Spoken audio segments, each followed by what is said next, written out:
Everybody always has their own opinion in the Pokemon TCG. Who's right? Who's wrong? Or is everything just different?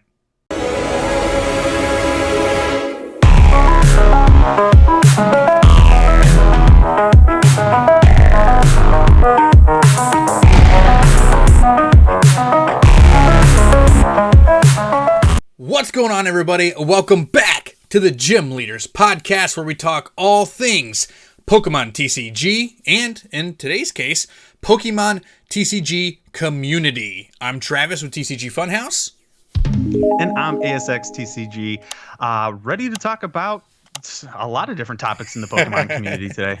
Yeah, so it's going to be a really spicy conversation today because, it's gatekeeping has kind of always been a thing inside the Pokemon community, but it has definitely turned the dial way up over the past year and a half or so as Pokemon gets more followers, more fans, more people enter the space with different ideologies of what the Pokemon TCG is supposed to be.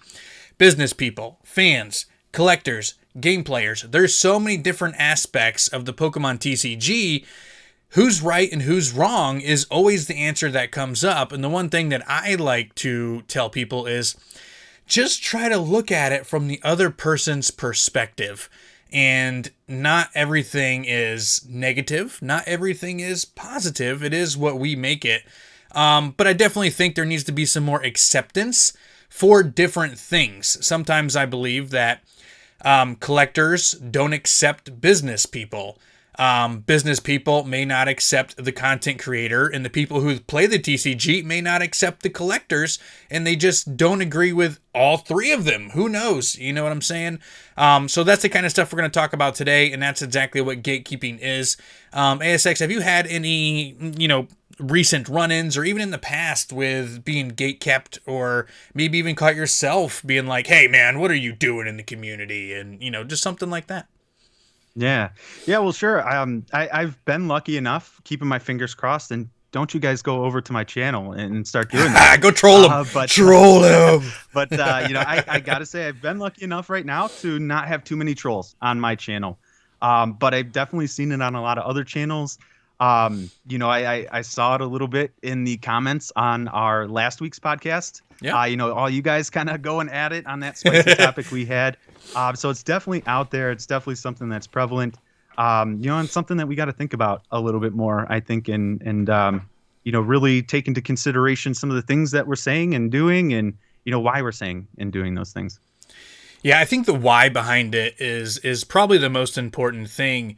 And one thing that I would like to stress is, before you leave a nasty comment, or, before you say something inappropriate on, it could be anything, right? It could be a Reddit post. It could be a tweet. It could be a comment section in a YouTube video. Before you get behind that keyboard and just start, slandering and blasting somebody because their thought process is different than yours, just try to put yourself in their shoes. And I'll give you the perfect example.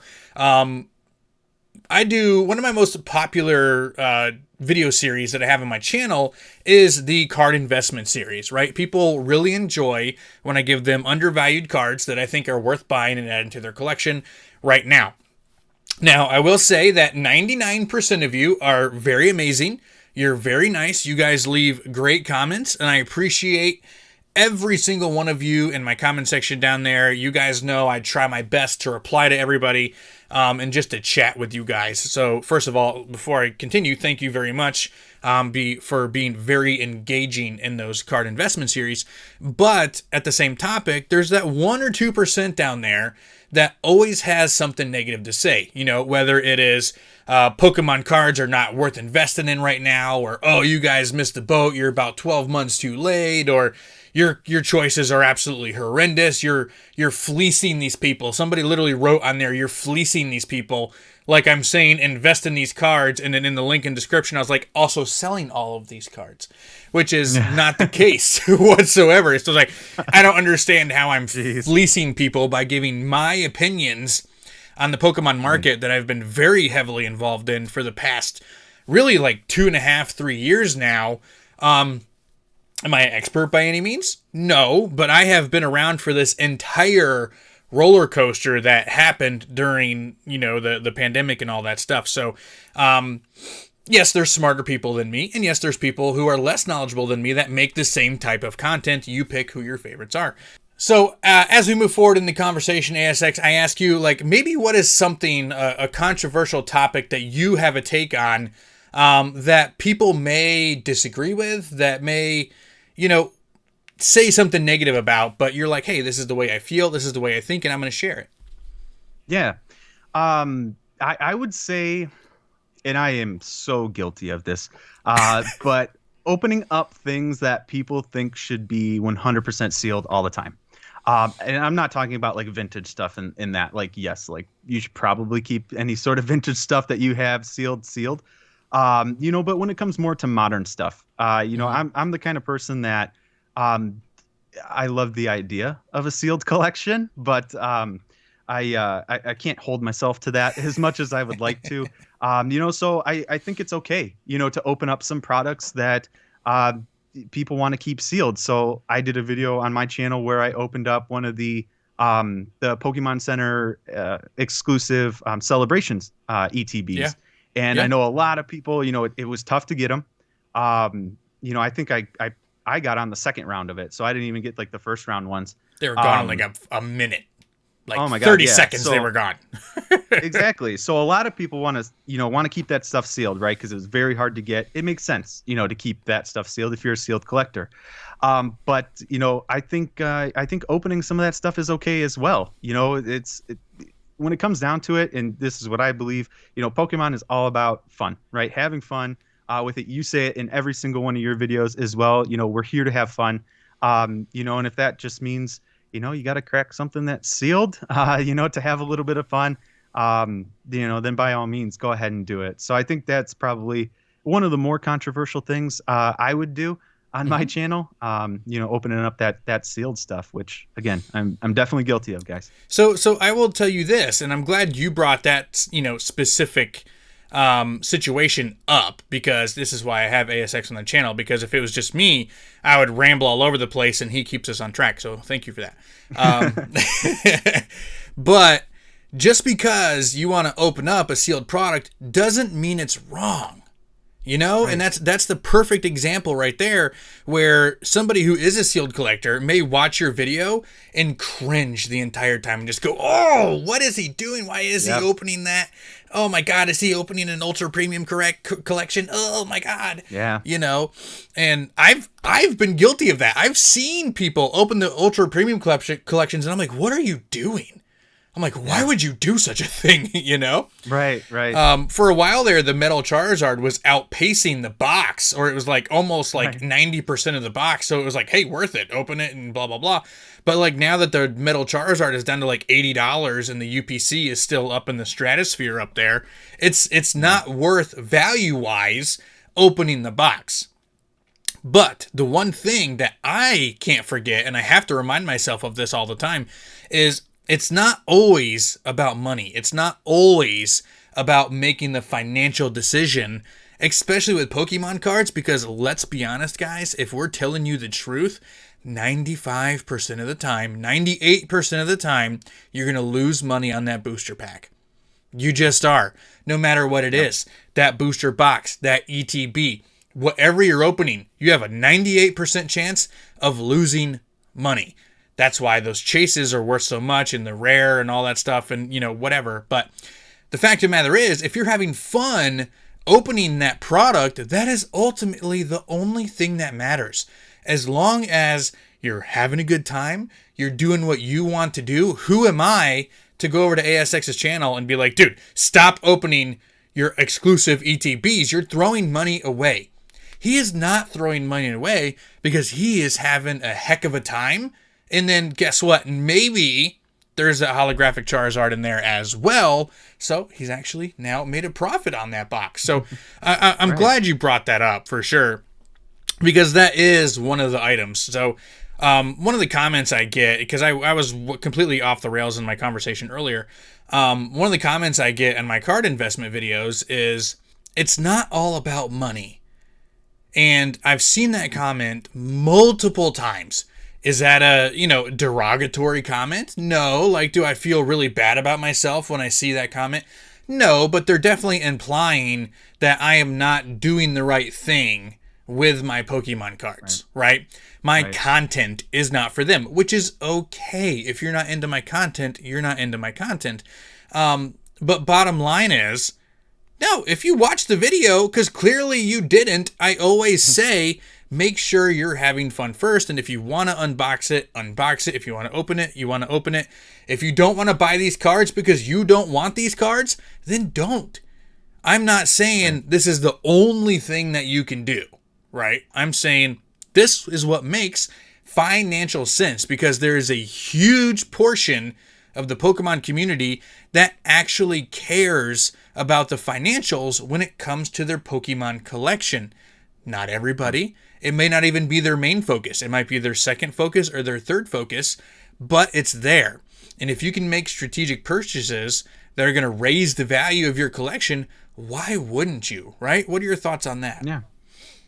Yeah, no, and one thing I like, as well, and I think you were probably going to get to this, is, using that to put money back into the hobby, as well. Absolutely. I know you've done it, with TCG Player. You have your own store, online and everything where you sell.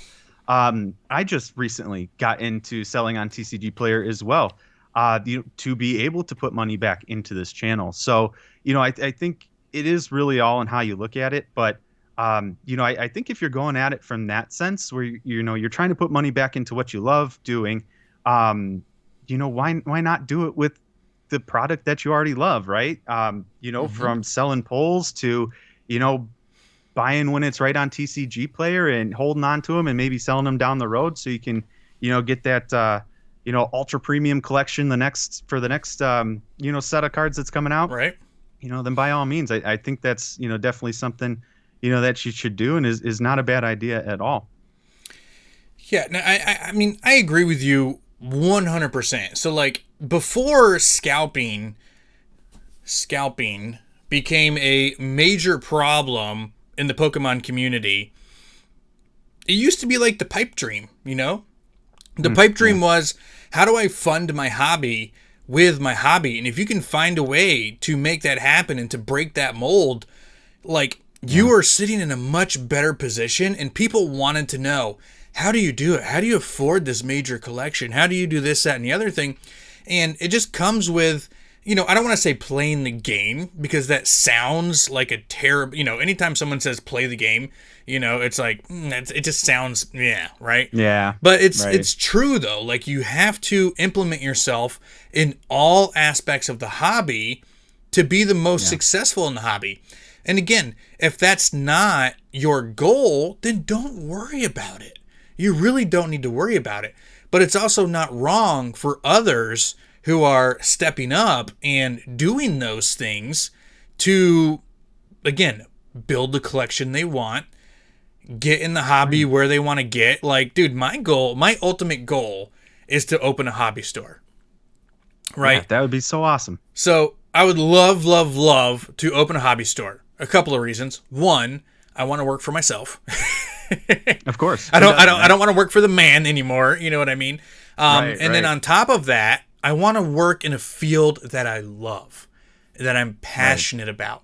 And I want that sense of ownership for my item, my journey, my goals, And at my current job, I'm never going to be able to have enough capital without borrowing to make my goals happen. So how does someone like me make my dreams come true by not trying to leverage the stuff that I've learned, trying to sell sealed product to the best of my abilities with an online website, trying to sell singles to make some money so that way I can put it in my savings account so I have a decent amount of capital to where I can attempt to open the store and leave my job and try to become as successful as possible doing that. Otherwise, I have a 0% chance. But if people don't know that about me, they're going to judge some of the stuff that I do. Now, you know me. I have never sold anything at scalper prices. Okay? Oh, absolutely not. Honestly, one of the best places to buy online. Dude, Price wise, like absolutely. everything on my site is MSRP, and all my booster boxes are $99. Now, Yeah. for a while, I did have to compete with the market, right? Because it's unrealistic to tell somebody, hey, I'm going to sell you this at $40, but everybody else in the freaking world is selling it at $75. Yeah. Another way for me to never become a business owner. You know what I mean? Right. But I would make it significantly less at the time. You know, I would make it $50 when it was MSRP of 40, when most people were selling it for $75.80. So I was still giving people the best deal that I possibly could without just throwing money down the garbage disposal. And gotta make a little bit of money. You've got to be able to again get where I wanted to get to be able to open my own hobby store, which maybe I'll be able to do eventually at some point. Drop a sub, show some support, become a Funhouse crew member, help me attain my dreams. But like, have you? It's such a tough thing because I know you have a bunch of different like aspirations, and like this is kind of, you started this for fun, you know, like this was your thing. You love Pokemon, you wanted to make content, you watched other people and you loved it. Like, what are your goals in the Pokemon TCG and in the Pokemon content creation game? Yeah, I mean, the ultimate end goal, I guess maybe more of a pipe dream at this point, but you know, owning my own shop. I mean, that's absolutely the most ideal thing that I could think of. You know, just waking up every morning, going, unlocking the door to my TCG shop. You know, I've been to all of the all of my LGSs around here, and just love talking with the guys. You can tell that they're all so passionate about what they do, and like you said, most of our jobs aren't probably the jobs that we want forever, right? But if I could get into something that I just absolutely loved doing every day, loved talking about, loved getting other people excited about, that would be the ultimate end goal. More recently here, I just want to be, informative about the Pokemon TCG. Nice. and help people understand it more. Anything from playing the game to, what to look for in these new sets and things like that. And I think just, being able to help the Pokemon community in that way will definitely give me a nice, good feeling inside right now until I can get to that part, where I open up my own store. But ultimately, I mean, I think that's probably the end goal for a lot of us here. Mm-hmm. We would all love to open up, our own Pokemon card shops, our own, TCG, including all the other ones, and, just, make out with that. But I think, I would have to say that's kind of where I'm at right now. Just helping inform the community. Right. So I definitely think content creation is a good, almost like I guess, segue into trying to run a Pokemon business, right?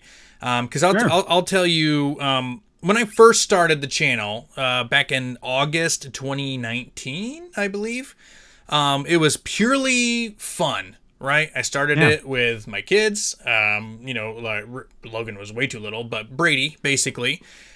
He was really into Pokemon and all that stuff, so we decided to start filming ourselves unbox things, right?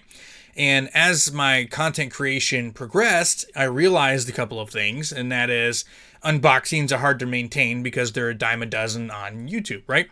And I had to find a way to add better value to the Pokemon community, like you were just talking about. You want to be more informative, Yeah. I made mistakes that I want people to learn from, and all of those things, I even want to share with people how I have, I'm not the biggest channel in the world, but I am pretty proud of what I have built over the past couple of years. And I'm proud of the supporters that I have obtained and things like that. And, I want to share what has gone wrong for me and what I have done that has actually gone well and made a difference and stuff like that. So even everything into that regards. But it is a really good segue because it's kind of turned into, at some point, if I can keep my nose to the grindstone and if I can keep adding value to the Pokemon community, valuable information that I consider to be valuable and things like that, the whole thing is it will make it significantly easier for me to ultimately open my shop and to take that risk if I can replace my income with things like YouTube money and affiliate marketing money and all these other things. If I can find a way to replace my salary with that, I can afford to take the risk to open up a shop. So that way I don't have to worry about my mortgage. I don't have to worry about feeding my kids. I don't have to worry about putting clothes on their back and all that kind of stuff, right? So that is, like a second subset of my dream, right? I want to open my Pokemon business. I want a brick and mortar. I want to go there every day. I want to film a reality show of what it's like owning a TCG shop out of my TCG shop here on YouTube, right? I want to do all these things. I'd watch that. It would be so much fun. It's like Comic Book Men, but for strictly trading cards, and on YouTube so cool. instead of on TV. So, like, that's my goal. And, the more I grow this channel, which means I have to do things like create, it sucks that I have to say this, but I have to do things like create effective titles. They call them effective titles, right? It's clickbaity, let's be honest. I have to make thumbnails that stand out from other people, clickbaity. Otherwise, people are not going to click on my content, and then I won't be able to grow my channel, and then I won't be able to eventually reach my dream of replacing my income with my content creation. So, like, I'm giving you guys an entire picture of, like, what I want, and this is completely going off topic. We have hardly talked about gatekeeping whatsoever, but the reason why I'm talking about all this stuff is because when you come to my channel and you start leaving negative comments and you start telling me what's right and what's wrong with what I'm doing, it has nothing to do with you. It has nothing to do with anybody. I respect everybody's opinions, okay? But you don't know what my goals are. My goals are not to just be a douche, right? And make shit up and profit off you guys and to do all these other things and, hootenanny and hollering and all this other stuff that happens that a lot of other content creators do who want to be famous just to be famous. I don't give a crap about being famous. I don't want to be an influencer. I just want to be able to replace my salary so I can open up my dang card store. Okay? Like, that's all I want to do, and I have to do certain things to get to that point. Definitely. And if you looked at it from that scope, right, through that lens, it might come off a little bit differently than what you're commenting on, right? So, long story short, just think about other people's situations before you start being negative. And there's so many different reasons people get into the Pokemon TCG, and all of them are right. And they're all right for that person, whether they want to be a seller, whether they want to be a collector, whether they want to be a player, whether they just want to be a content creator in the Pokemon TCG because they love the Pokemon TCG. Everybody has their own reasons for what they do, and they don't deserve everybody's hate or feedback about it. That's my 2 cents about it. Like, what's your 2 cents on that? Yeah, the biggest thing, like I've said a million times, you say it in all your videos, it comes down to having fun. And I agree. I don't think there's any wrong, right or wrong way to collect. If you want to be strictly a single card collector, go ahead and be a single card Diggersby collector. If you collector? want to go ahead, if you want to collect all the Diggersbys, that there are, by all means, get a Diggersby binder and set that thing up. There's absolutely no right or wrong way to collecting Pokemon, and I think that goes back to the heart of Pokemon. That's how it always started off. Like, there was, there's no wrong way to, or what am I trying to say? There's no, you can have any favorite Pokemon that you want. You can collect that, like you just said. That's the point of Pokemon. That was your favorite Pokemon. Exactly. Yeah. That's why there's so many different types of Pokemon as well. They want to, have everybody in the world have a favorite type of Pokemon. So, like you said, there's no wrong way. There's no right way, to collect, unless you're a scalper. Don't do that. Yeah, I But don't agree with that, by the way. Like, no, no, I've said some things that kind of, people might get the negative connotation that I'm supporting scalpers, and that's not the case whatsoever. I'm supporting people who are trying to get into the Pokemon TCG business, whether they want to open a store or build credibility around selling singles or TCG Player or anything like that. I support all of those people 1,000%. I don't support people who empty shelves, curb their local market, and sell for twice the price. That's just bad business. Right, right. What I like a lot of YouTubers do and stuff, and you do this as well, are the box breaks. I think those are fantastic, especially I don't think everybody prices it quite the way that you do, but you do very very fair pricing on all your packs, and I love that because that gives everybody a chance to get some packs if they can't find some at like their local store or something like that. So I think that's a great thing that this Pokemon community does, and it's a great way to help other people get involved more in the hobby as well. Well, with that, and it's funny because you didn't even mean to do this, but you just brought up another one of the hottest controversial topics in the entire community, and that's box breaks. Some people just don't understand box breaks. Like, I've had comments on my live streams that literally say, I don't understand why people pay other people to open their packs. It's for the fun of it, which is why. Exactly. It's for the 50, 60 people that are in the stream having fun, chatting with each other. Like, and it's one of the reasons why you create videos. When you pull that Charizard, how much better did it feel, right? When you were on my live stream and we pulled back-to-back Charizards for you. Oh my God. And there was 50 people, 60 people in the comment section putting up fire emojis. Oh my gosh, this is crazy. This is insane. I've never seen something like this. Like, that gets you more hype. Oh my God, I was jumping off my couch, man, and everybody I think was jumping off their couches with me. Like, and it wasn't even their card. Insane, but it was fun. No, right. Sorry, everybody else, but yeah, you're right. That is much more exciting. I gotta say, it's insane. It's fun, man. To be honest, yeah. To be 100% honest with you, those two Charizards, I think I was more excited and more hyped for those than when I pulled these in the background of my video myself.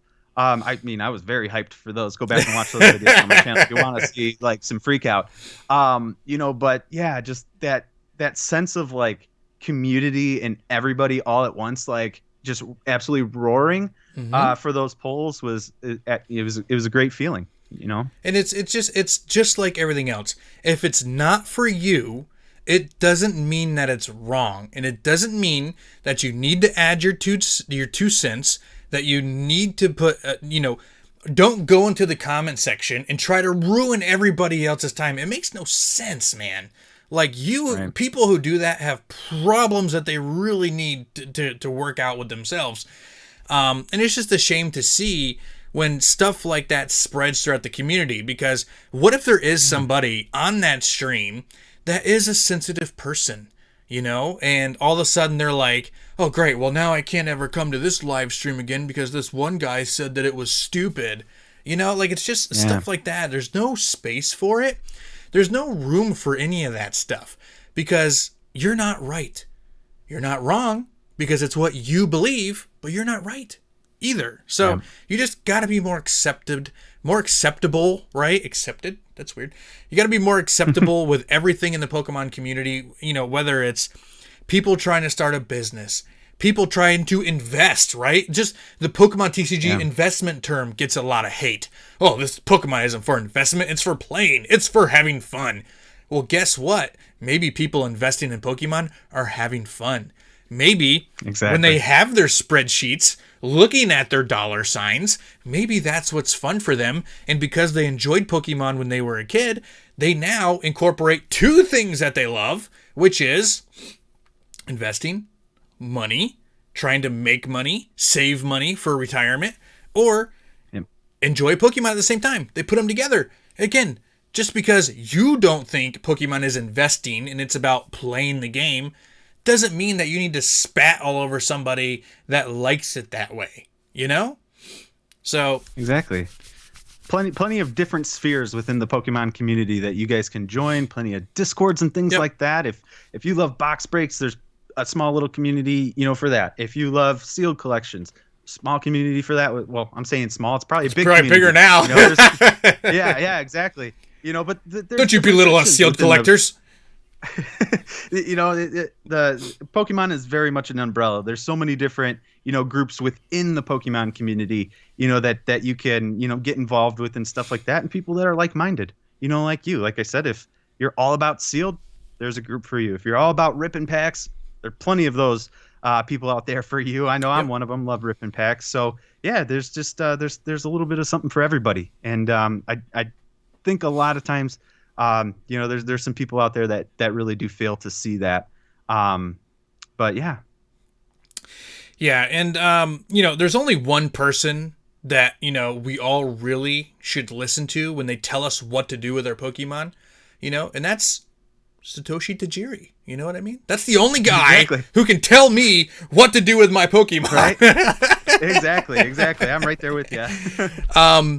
But yeah, now again, it doesn't mean that you have to accept everything that happens in the community, because there is bad things in the community as well. And of course, everybody is, they can put their opinions out there. They can say whatever they want. If people are deliberately hurting the Pokemon community, like scalping, like creating fake news, like, making up stories that just really, shill betting, like all these things that can happen inside any TCG, you have to look at them case by case and you make your decisions by then.